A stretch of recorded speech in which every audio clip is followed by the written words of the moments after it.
Lesson 2: The Global Economy. The United Nations tried to address the different problems in the world. Their efforts were guided by the 8 Millennium Development Goals, which they created in the 1990s. Among these 8 goals, the eradication of extreme poverty and hunger ranked as the first. The other 7 goals include achieving universal primary education, promoting gender equality and woman empowerment, reducing child mortality, improving maternal health, combating diseases like HIV or AIDS and malaria, ensuring environmental sustainability, and having a global partnership for development. The UN tried to achieve them by the year 2015. So in this lesson, at the very first of introduction, we talk about the world's problem. Since there are different standards of living around the world, we can expect different meaning attached to it. Here in the Philippines, a person is officially living in a poverty if he makes less than 100,000 pesos a year or around 275 pesos a day. This is called the poverty line or poverty threshold. But we are going to focus on extreme poverty, which according to the UN is a condition characterized by severe deprivation of basic human needs, including food, safe drinking water, sanitation facilities, health, shelter, education, and information. So the UN defines extreme or absolute poverty as living on less than 1.25 a day dollar. So when it converted to peso, roughly 60 pesos, something like that a day. All right? The organization aims to eliminate extreme poverty for all people by 2013. Now, as we look on this level of income here in the Philippines, so as you may see here, this was a statistic in 2018. Okay, so income group poor, you are considered to be a poor or belong to a poor family when you are less than on the poverty threshold, meaning to say roughly less than 11,700, something like that. Okay, so at that time on 2018, as you may see here, number of household of poor is 2.9 million, then 17.7 million number of person. Okay, so low income, so between 11.7 to 23,000. So take note of this. It is in a family, in a certain family, in a household. So it is said to be what I have known in Manila, the minimum wage salary is around 512, okay, a day. So and then here in the provinces like Batangas, what I know is around 314 a day, something like that. Or in the average here in the Philippines, it is 314 a day. So here in the Philippines, okay, as a whole. Now, well, we're not going to just talk about this, of course. So you may just see this, okay, as a reference if you belong to the poor family or low income, lower middle, middle class, upper middle, upper income, and rich. Alright, so now it was 3 years ago and the results were in. The UN on 2015 reported that 836 million people still live in extreme poverty. So what we are talking about is extreme poverty. But that is down from 1.9 billion. So there is a success or at least a lot of progress. So meaning to say, as the years passes, so less and less um, number of people who belong to extreme poverty. Alright, so the World Bank predicted that by 2030, the number of people living in extreme poverty could drop to less than 400 million. Of course, that assumes everything will keep improving as it has been. However, climate change has to be considered since it is a threat to these improvements in global poverty. So most people who have been lifted out of extreme poverty are still poor, and being poor comes with serious problems from disease to lack of water. Income inequality is rampant, and 1 in 7 people still live without electricity. So, why is extreme poverty falling? That is the question. So, as you may have noticed, as I have said before, the extreme poverty getting less and less as the years goes by. So that is the question. Why is extreme poverty falling? The answer to this really complicated question is a set of factors like a better access to education, humanitarian aid, and the policies of international organizations like the UN have made a difference. However, the greatest contributor is economic globalization. The world's economies have become more interconnected, and free trade has driven the growth of many developing economies. So, we are going to talk about economic globalization. Good day, my dear student.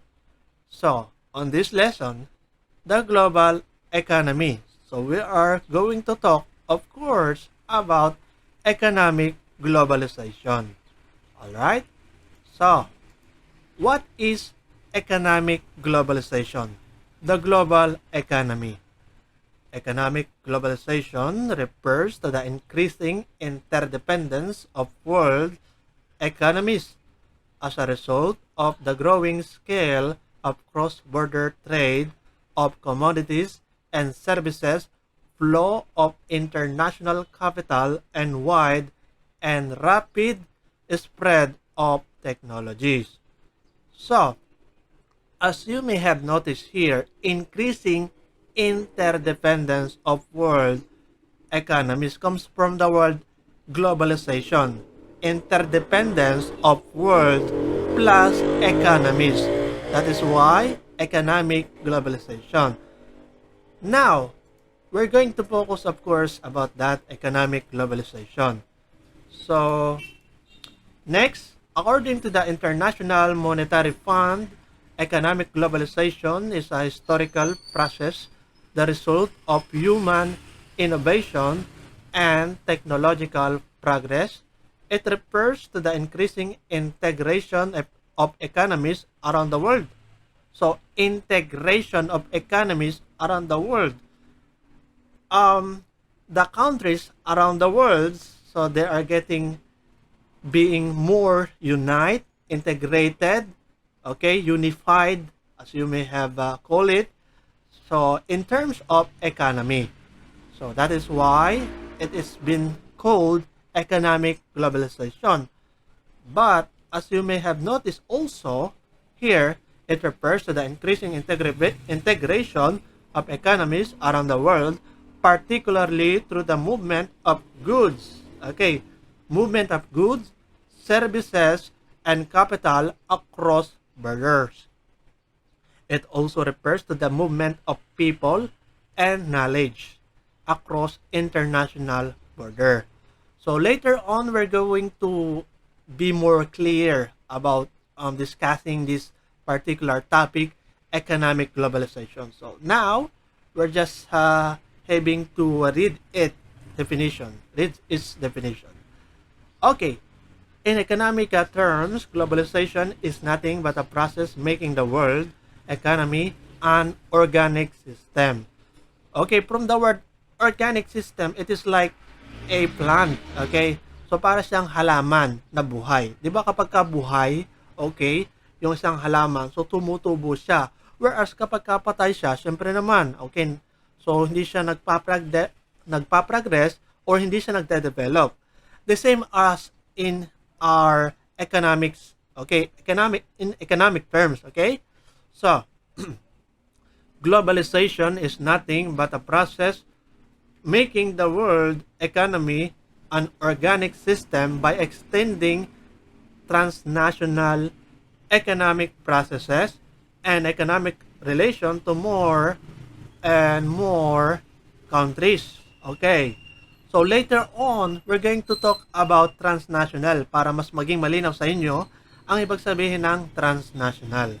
So to more and more countries and by deepening the economic interdependency among them.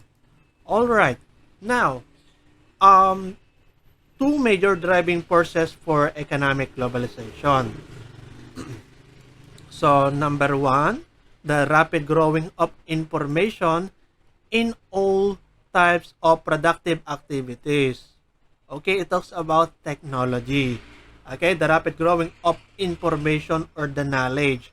So parang mas napapadali na nga, no? So kagaya nga nasabi ko nung una, so mas napapadali sa paglipas ng panahon yung way ng ating pakikipag-communicate sa bawat isa around the world na makakatulong ito sa pag-usbong ng ating ekonomiya.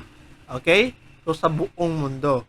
Alright, so, number two, marketization, a restructuring process that enables state enterprises to operate as market-oriented firms by changing the legal environment in which they operate and can be achieved through reduction of state subsidies, okay, organizational restructuring of management such as corporation, decentralization, and privatization. So, makikita nyo dyan yung word na corporation, decentralization. So, ano nga ba yon?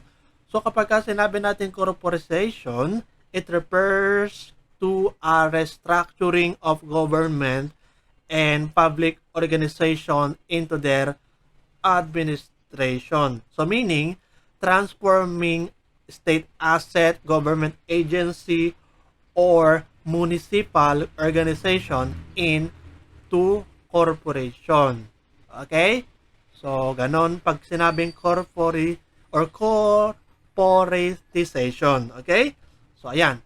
And then, when we say decentralization, delegation of power from a central authority, okay, to regional and local authority. Whereas, privatization, the transfer of a business or industry or service from public to private ownership and control. So that is privatization. Alright, so let's move to the next. Dimension of economic globalization. So these are four, if I'm not mistaken. So the first one, the first dimension of economic globalization is the globalization of trades, of goods, and services. So, kumaga ang idea sa dimension, siyempre, ito yung pinagbabasehan natin when it's come to economic globalization. Okay? Kung talagang nagde-develop ang ekonomiya ng isang bansa, okay, at saka siyempre, as a whole na ating buong mundo, no?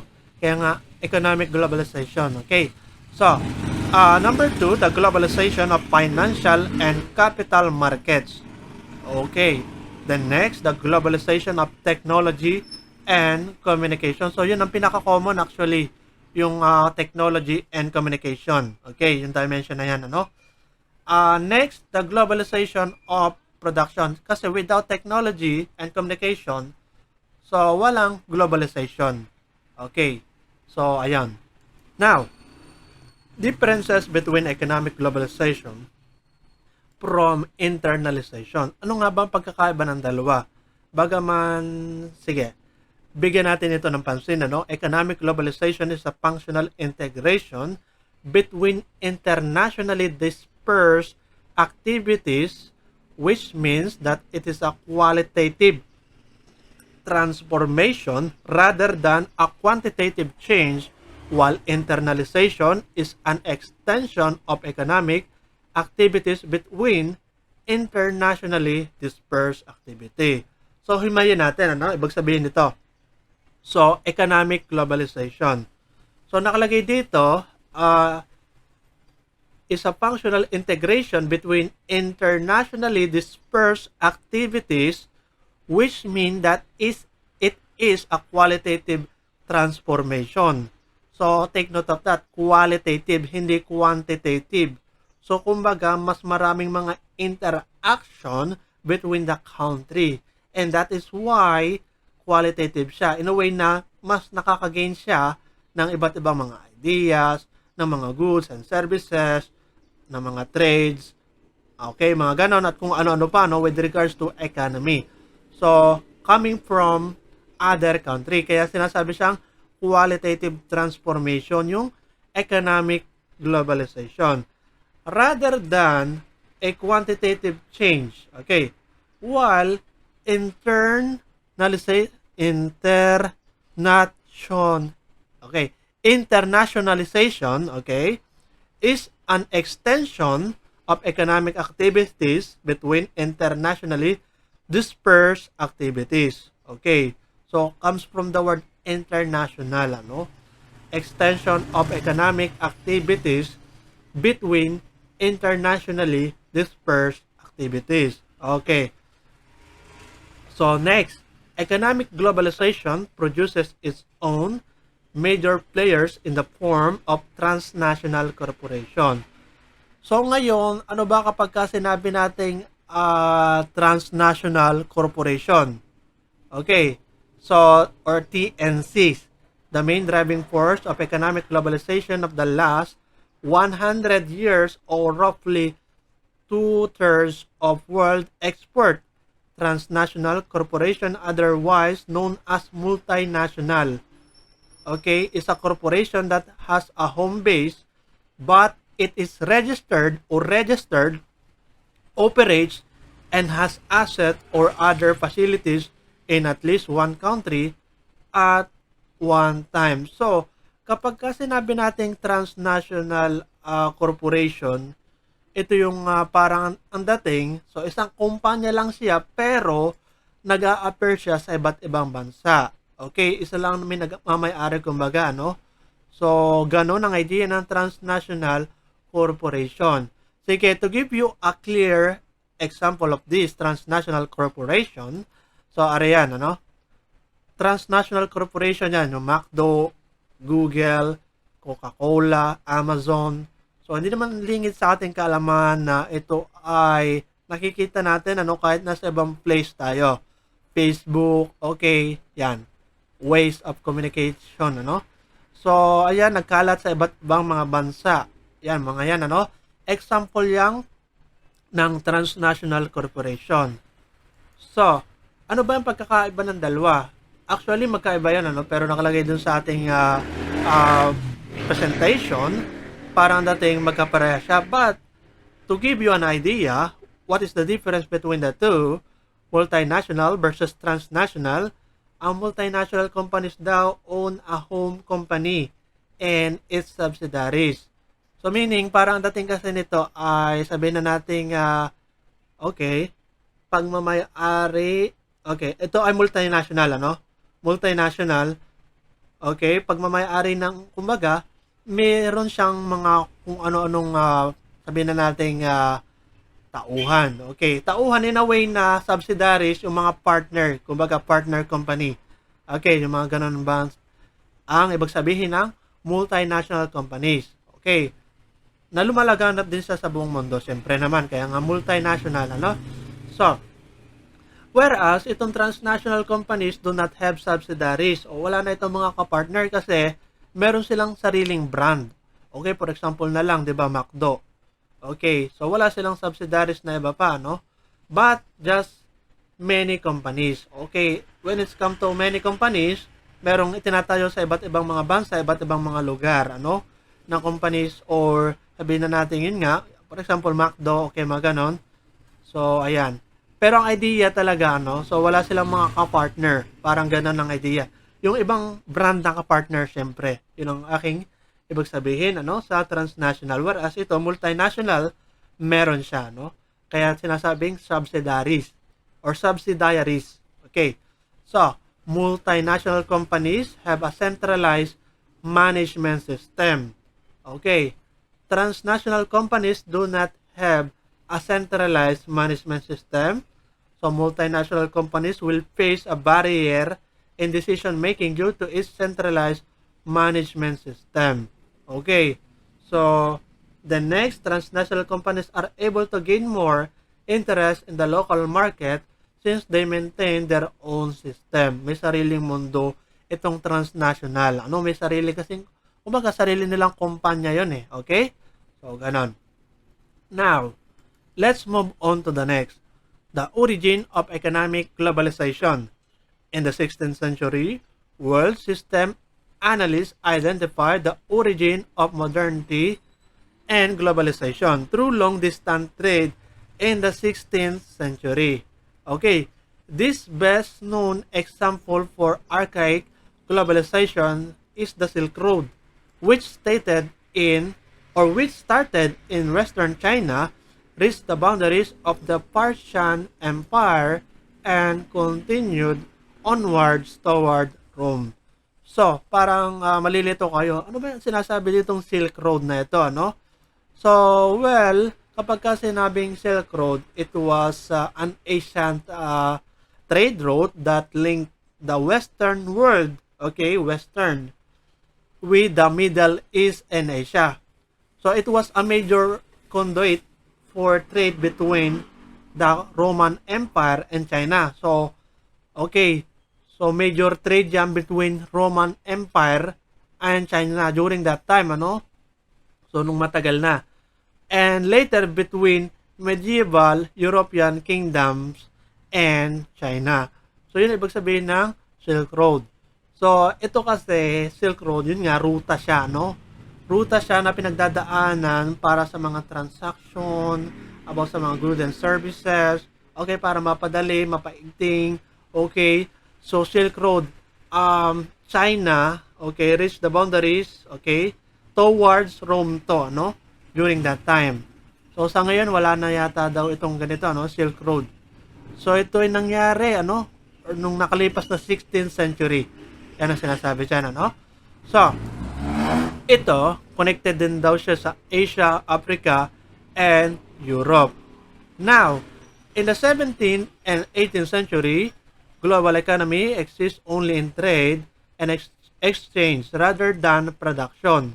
Okay, so kung makikita nyo dito, nung 17th at 18th century daw, global economy exists only in trade and exchange lamang. Okay, rather than production, which mean talagang umaasa lang sila sa ibang country, sa ibang bansa, no? When it comes to the global economy, sa pagpapaunlad ng kanilang ekonomiya, rather than production. So, as the world export to world GDP did not reach 1 to 2%. So, RNGDP, so gross domestic product. So kapag sinabing gross domestic product, it is the total market value of the goods and services produced by a country's economy during a specific period of time. So meaning to say, itong GDP, syempre, nakasalalay ito sa particular na bansa kung gaano kaunlad. For example, parang ang dating kasi dito, 'di ba? Kapag ka sinabi natin nga GDP, so for example, mataas yung GDP mo. So, ngayon, meron itong impact or influence sa monetary values. Okay. Okay, yung exchange na monetary value. For example, magiging ang dating niyan parang tataas. Tataas, ano? If I'm not mistaken, tataas yung sabihin natin exchange rate or currency, ano? Currency exchange, ano? Sa ibang bansa. For example, yung $1 magiging 100 pesos. Okay, ang equivalent kapag mataas yung GDP dito sa Pilipinas kasi parang dating ay maunlad, ano? Maunlad yung ating bansa. Okay? So, ayun. Yun ang dating ng GDP, Gross Domestic Product. Okay? So, ayan, total market value of the goods and services yan. Alright, so now, in the 19th century, the advent of globalization approaching its modern form is witnessed. A short period before World War I is referred to as Golden Age of globalization by relative peace, free trade, financial and economic stability, growth in international exchange of goods accelerated in the second quarter of the 19th century. Okay? So kapag ka sinabi natin meron kasi dati may mga tinatawag na mga gold standard, ano? So parang dating yun ay palitan ng ginto sa pera na papel, ano? Parang ganon ang mga exchange. Okay, nangyari din yon sa pagsisimula 19th century or 18th century, if I'm not mistaken, ano? Kaya nakalagay dito, golden age na rin, ano? Pero actually, pwede siyang pumasok doon sa mga gold standard, ano? Yung mga palitan ng mga ginto, okay, sa tunay na pera. Okay, pero hindi yan ibig sabihin ay makalumang panahon na. Okay, ganun talaga sa ibang bansa. Bagaman, sa Pilipinas, nangyayari din yun, ano? Okay? So, yung mga ancestor ninyo, for example, so, ganun na nangyayari. So, mga ginto. Kaya maraming mga ginto. Alright, so now, global economy in the 19th and 20th century grew by an average of nearly 4% per annum. Kapag ka sinabi nga annum per each year, okay? Which is roughly twice as high as growth in the national incomes of the developed economies since the late 19th century. Okay? So, syempre, mas tumataas sa paglipas ng panahon yung ating global economy. Yun ang sinabi ko nung una, di ba, sa ating introduction, yung extreme poverty na lamang, okay, parang ang dating ay nagiging less and less sa paglipas ng panahon. So, kasi, sa pag-usbong rin siya ng mga technological devices, tsaka yung mga communication, tsaka kung ano-ano pa, no? So, na makakatulong sa ating ekonomiya as a whole, ano? Sa ating buong bansa, no? So, hindi lang sa ating bansa, pati sa buong mundo, actually. Alright, so yan ang sinasabi natin. Now, International Monetary System and Gold Standard. Ito na yung sinasabi ko kanina, no, na gold standard. So, sige, kumbaga definition muna, no?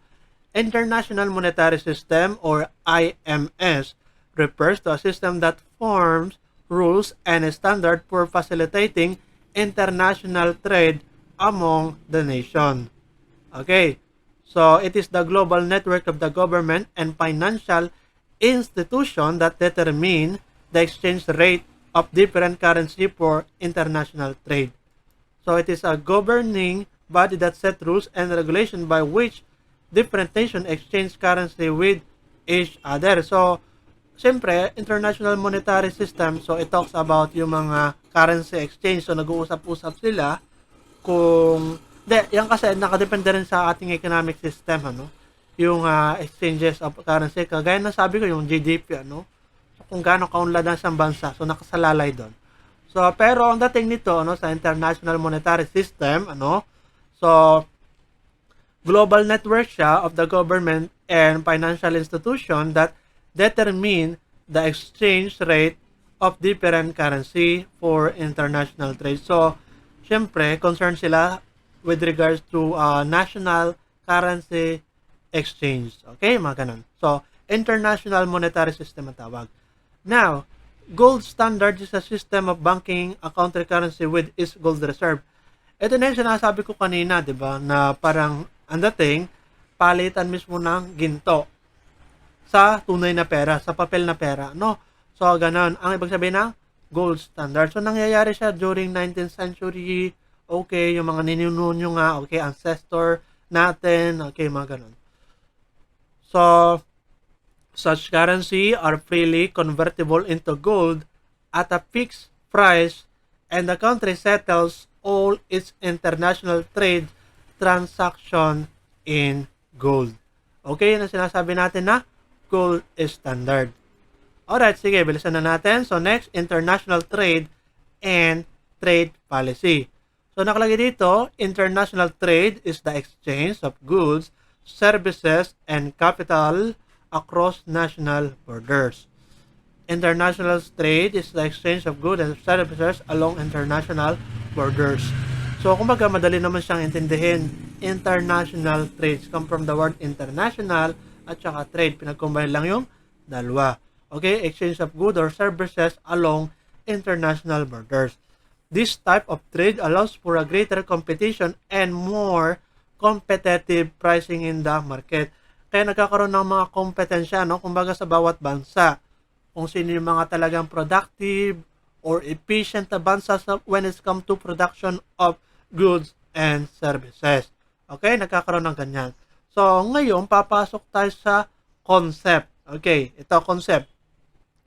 The two key concepts in the economics of international trade are specialization and comparative advantage.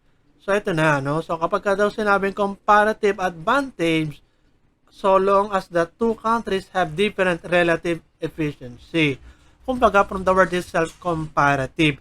Pinagkukumpara mo yung dalawang bansa, two or more country, kung gaano sila ka-efficient. Okay? So, the two countries can benefit from trade. The country with absolute advantage, meaning to say, kung sino yung country na mas maunlad, or sabihin na natin mas efficient na lang, ano? Para mas accurate yung term na gamitin natin. Absolute advantage will still benefit by directing its resources to those goods where it is most productive and trading for the others. Okay? Yun ang sinasabi natin na absolute advantage. So, well, comparative advantage suggests that countries will engage in trade with one another, exporting the goods that they have a relative advantage in. So, tinitingnan dyan yung advantage mo talaga. Kaya nga pinagkukumpara sa ibang bansa. So, comparative advantage is closely associated with free trade. So, kapag ka sinabing free trade, without intervention of government. Okay? Which is seen as beneficial, whereas tariffs, so later on we're going to talk about tariffs, closely correspond to restricted trade and zero-sum game. So this absolute advantage refers to the ability to produce more or better goods and services than somebody else. Okay? So, ayun. Now, let's go to the specialization under ng international trade. Okay. So, yung key concept ng economics of international trade. So, yan. Specialization refers to this process. Countries as well as individual businesses can maximize their welfare by specializing in the production of those goods where they are most efficient and enjoy the largest advantage over rivals. So, well, many countries, for example, specialize in producing the goods and services that are native to their part of the world. Meaning to say, for example, US na lamang, ano, so kilala ang US sa pagiging maunlad when it comes to oil production. Pinakamaraming oil, ano, sa bansa ay yung US, ano. So, ganon. Now, advantage nila yon, ano, specialization nila yon. So, and they trade them for other goods and services. So, parang dating sinoswap. So, yung oil production nila, okay, yung production ng oil pala, no? Okay, ng kanilang bansa, tinetrade nila sa ibang goods and services na sabihin na nila na parang dating yung kanilang pagkukulang, okay? So, parang ganun, ano? Parang palitan, ano? Kung ano yung kanilang specialization. So, yan. Ite-trade nila sa mga goods and services na kulang nila. Okay? So, ganun.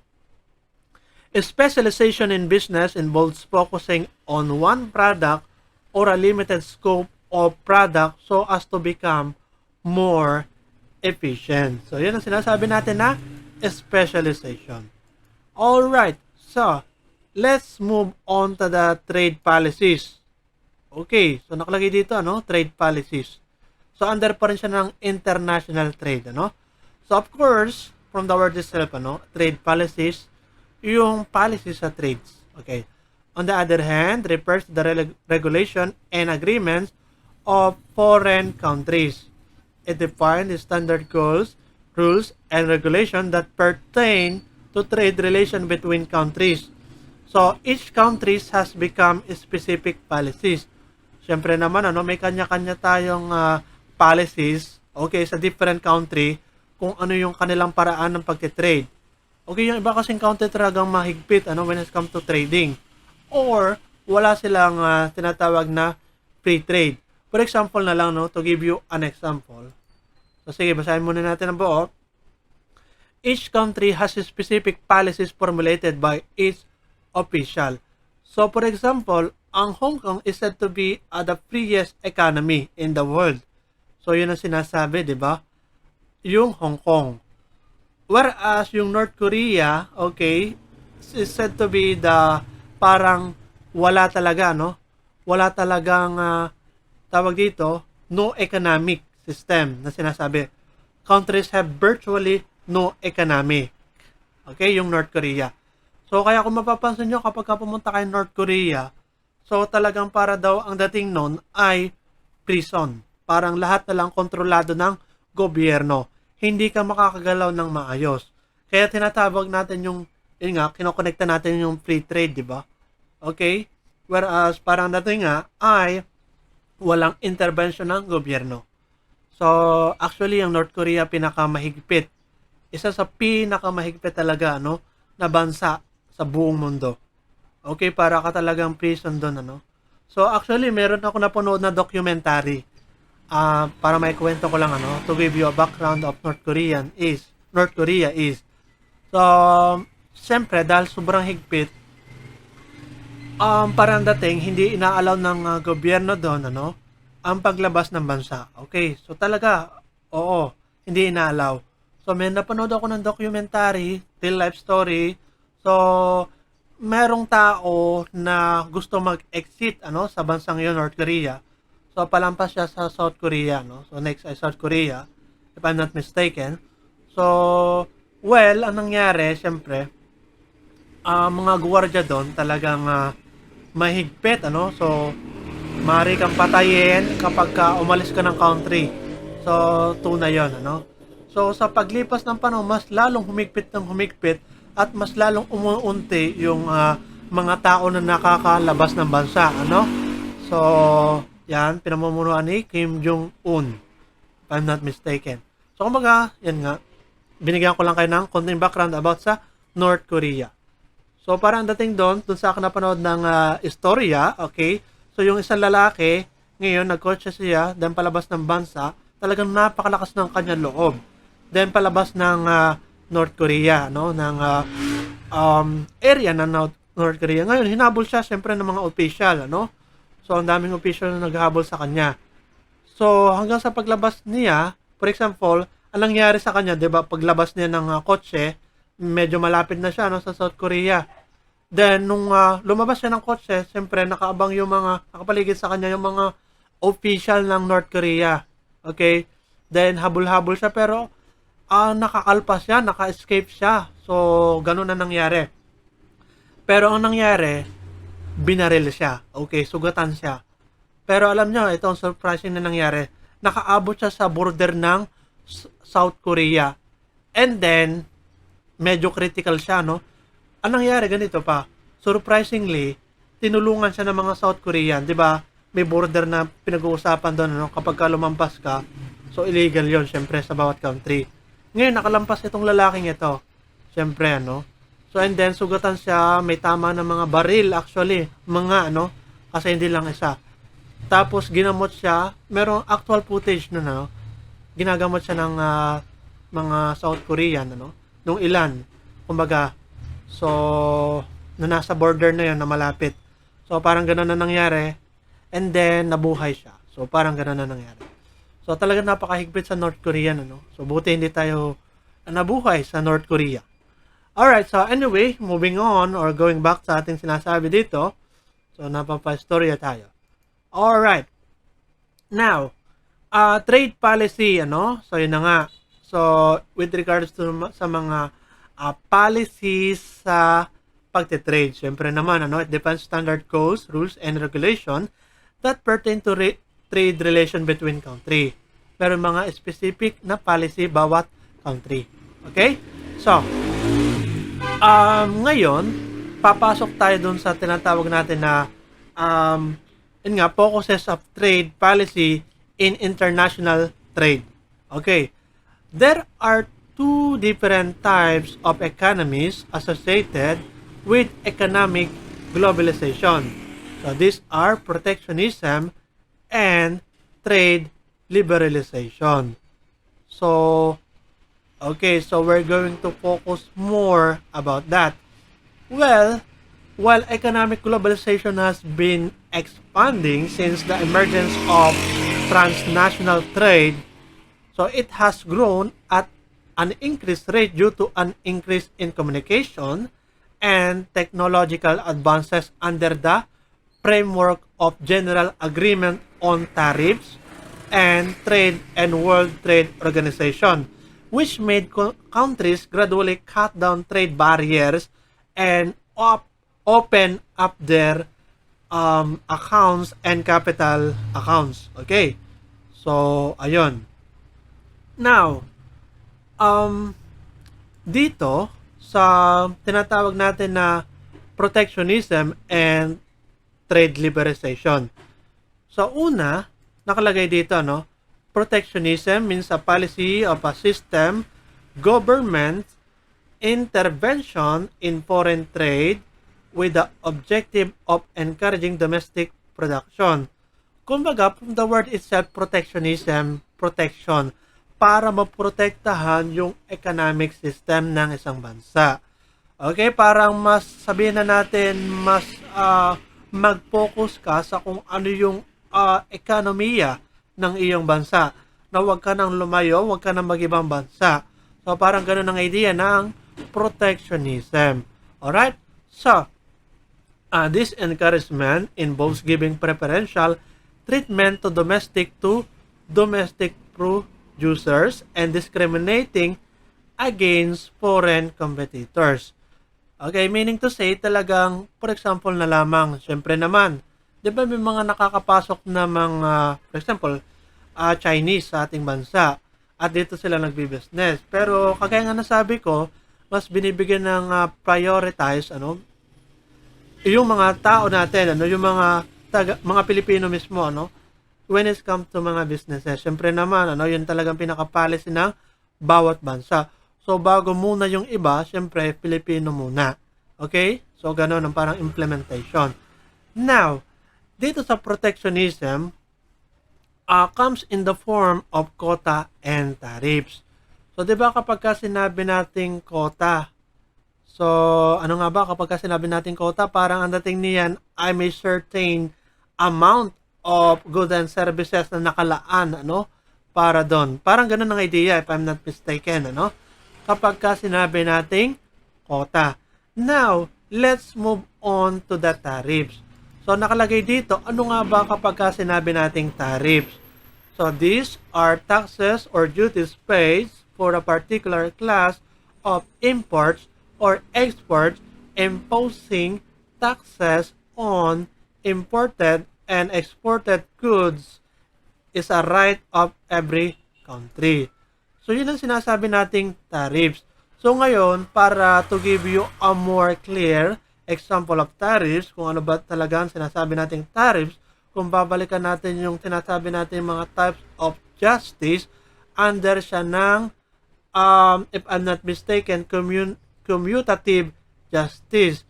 Wherein, ang pinaka-example ng commutative justice ay imposing unequal taxes. Okay, something like that. Ngayon, papasok sa doon sa tinatawag nating tariff. So, ano ba kapag sinabi nating tariffs? So, well, tariffs, heavy tariffs on imported goods are levied by some nation for the protection of their local industries. The prices of imported goods in local markets are inflated due to high imported taxes to ensure demand of local product. Well, tariffs, for example, isang pen, so sa country A ay $1. So, for example, I have a pen, I have an apple na, no? So, naging kanta na. I have a pen, $1 lang siya sa country A.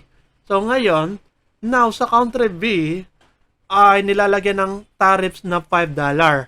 So, ang mangyayari, kapag pinadala mo yung pen na yon, okay, sa country B, for example, ang country A sa Pilipinas, and then ang country B ay sa China. So, ngayon, may tariffs na $5 sa China.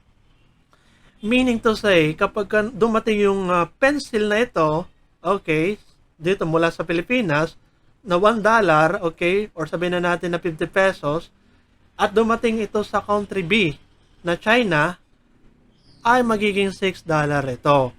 Okay, kasi yun ang kanilang policy. Kumbaga nilalagyan nila ito ng parang taxes.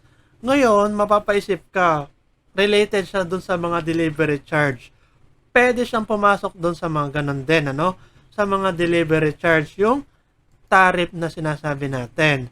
So, okay, I hope na clear na sa inyo yun ha. Yung tariffs ay depende yan sa bansa. Kung gaano kalaki yung pinapatong nila ng mga taxes. Kaya nga nakalagay dito, these are taxes or duties. Okay, yung duties na yun siguro, pwede siyang pumasok dun sa mga delivery charges. Paid for a particular class of import or export, imposing taxes on imported and exported goods is a right of every country. Okay? So, ayun ang sinasabi natin na tariffs. Alright. So, well, the prices of imported goods in local markets are inflated due to high imported taxes to ensure demand of local product. Meaning to say, kaya kung bakit parang nagtataka ka at napakamahal ng isang produkto na binibili mo, ay sapagkat ito ay galing ng ibang bansa. Okay? So, mga ganon. For example na lang, so bumili ako ng table. So, bumili rin ako ng table coming from other country, if I'm not mistaken, galing China. So, ang delivery charge nila ay nasa 300 pesos, something like that. Ay, yung table na yun ay around 700 plus. So, meaning to say, parang halos kalahati na, yung delivery charge pa lamang. So, minsan nga, may mga pagkakataon kapag ikaw ay, kumbaga, umo-order online, so parang dating mas mahal pa yung delivery charge, kumbaga, kumpara dun sa produkto mismo, So, kasi nga, dahil yun ang pumapatak sa tariff. Alright? So, kasama yun dun sa duties na sinasabi. Okay, bagaman hindi taxes, pero yung duties. Okay? So, ayun. So, kaya kung bakit, kapag removal of tariff means reduction of barriers on the pre-exchange of goods between nation. Okay, na sinasabi natin. Now, let's move on to the trade barriers. They are state-imposed restriction on trading a particular product or specific nation. It can be linked to the product, service like technical requirement, and it can also be an administrative in nature such as rules and procedures of transaction. So, trade barrier. So, mas nare-restrict syempre, okay, yung mga trading on particular product or with a specific nation. Okay? Yun ang sinasabi natin dito, So, related siya syempre dun sa tariff. Alright. So, yung trade barriers na sinasabi. So, now, let's move on to the next. Well, itong trade barriers, these are measures that governments or public authorities introduce to make imported goods or services less competitive than locally produced goods and services.